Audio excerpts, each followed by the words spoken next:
سلام عليكم بەڕێزان. بابەتی سەدەقە و سەرفترە و زەکات بابەتێکی ئاوە ئاسان نییە تۆ لە ڕێگەی عاتیفە و سۆشیال میدیا ئەمانەوە بتوانی ئەم سەدەقە و سەرفترانە تەوزیعکەیت. تۆ ئەبێت دەقیقەن ئەوەندە ورد بزانی ئەو کەسەی کە ئەم پارەی ئەدەیتی ئەم زەکاتی ئەدەیتە ئایا مستحقە؟ ئەو کەسەی کەوا وەکیلە تەوزیعیەکە ئایا کەسێکی دیندارە جێگەی سیقەیە سیقە پێکراوە؟ کەواتە تۆ نابێت لە ڕێگەی عەتف و عاتیفەوە ڤیدۆیەکەکێتە پێش چاوت ئیتر بێ ئەوەی کەوا بە داداچوون بکەیت بزانی ئەمە حەقیقەتی چۆنە حەقیقەتی چۆن نیە تۆ ئەم ماڵی خۆت ئاوا بە هەدەر بدەیت.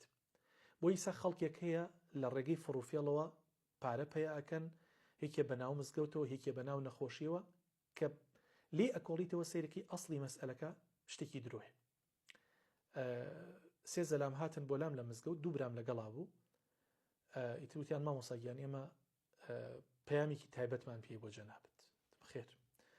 وەڵاو کەسێکی قسەی لەگەڵا کردم وەرەقەیەکی پێ بوو، تی مامۆساگیان من لەلایەن پێغەمبەرەوە هاتوومە بۆ لای تۆ صلى الله عليه وسلم. بەڕاستی غەریب بوو قسەکەی. تم فەرمووتی وەڵا من چەند شەوێکە پێغەمبەری خوا صلى الله عليه وسلم دێتە خەونم ئەڵێ بڕۆ بۆ لای مامۆسا سۆرە. تم فەرموو لە خزمەتە.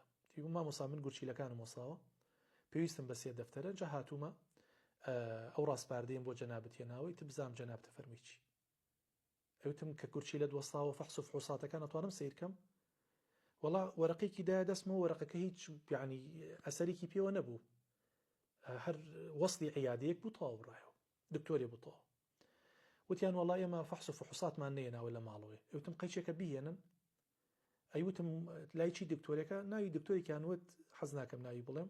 وتم باشە ڕقەمەکەیم دەنێ، ڕقەمی دکتۆرەکەشیان پێ نەبوو. دوای ئەوەی کەوا ئیتر بگرە و بەردەی زۆرم لەگەڵیان ناکرد، وتم دێم لەگەڵتانە مادام تۆ ئەم خەوت بە منەوە بینیوە دێم لەگەڵتا بۆ لای دکتۆرەکە.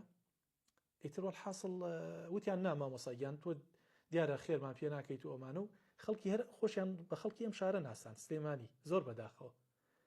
یعنی من ئەوەنە بە جددی لێیان چوومە پێشەوە، وتم خەوێکی ئاوای بینی بێ بە منەوە حتمما ئەمە پەیامە مەسەجە بۆ من، بە سەیرم کرد درۆەکەن، باشە سەیرم کرد ڕاست ناکەن. بۆیە بەڕێزان خەڵکێک دێت بە ناوی مزگەوتەوە، خەڵکێک دێت ئاوا بە ناوی خەوەوە ئەوێت پارەت لێ بکێشێتەوە، بۆیە تۆ نابێت ساویلکە بیت. ئینسانی موسڵمان زەکات و سەرفترە و سەدەقاتەکاتی سەدەقەکەی هەمووی ئەمانەتە بەسەریەوە، ئەبێ بزانی ئەیدەیتە کێ ئەو کەسە موسڵمانە مسلمان نییە، ئایا مستحقە مستحق نییە، یا ئەمە زەکات خۆرە و فێری زەکات وەرگرتن بووە. بۆیە لە نزیکەوە سیر بکەن و ئەو کەسانەشی کەوا وەکیلن ئەبێ ئەمانە ئەمین بن، دەستپاک بن و سابقەی جوانیان هەبێ و خەڵکی باش شایەدی بۆ کەسانە دابێت.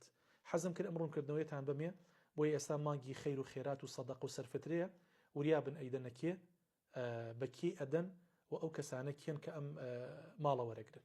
خوای پەروەردگار ڕەحم لە هەموو فەقیر و موسڵمانێ بکات، ڕەحم لە وڵاتەمان بکات، لە خانوادەی کوردی بکات، ڕەحم لە موسڵمانان بکات لە هەر شوێنەکان، والحەمدولله رب العالمین.